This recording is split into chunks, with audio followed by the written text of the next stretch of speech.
I want to bring in Robert Green. Robert is a professor of medicine at Harvard Medical School. He's the director of the Genomes to People research program. The other day you were talking about how you want to do genome sequencing not in the case of a sick child, but a healthy child or a healthy adult. You are seeing this as a much broader kind of application of genome sequencing. So why would that be a good idea? Well, everything Richard said is absolutely correct. When we have these sick children and we can build a bridge to the molecular cause of their illness and then work your way through the chain of events that create the disability, that's where you're going to discover some very specific treatments. But there's a whole nother avenue of this, which is illnesses that have not been identified as genetic because they don't fit the schema of a monogenic sort of dominant or classic recessive or classic X-linked disease.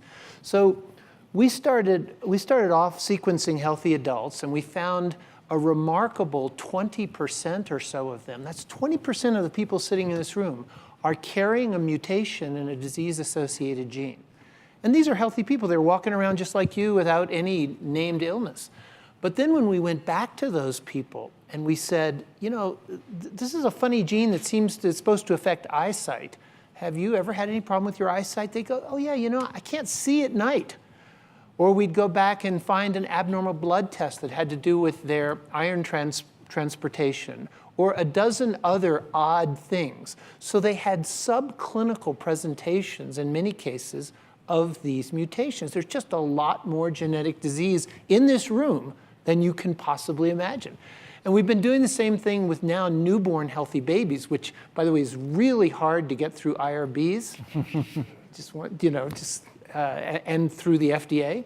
But when you do that, we found another 14% of these healthy babies are carrying the same thing. And of course, in this case, some of these diseases haven't even declared themselves in any way, shape, or form. But even in the babies, we could circle back and find some subclinical presentations of the disease.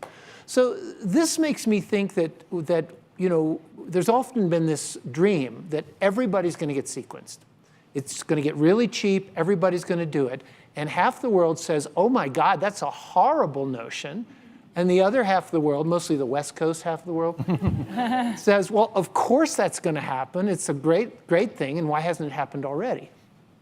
And I live on the East Coast, but I guess I lean toward the left coast on this, because I do think that we're going to learn a lot that informs prevention of disease as well as treatment of conditions that we already have.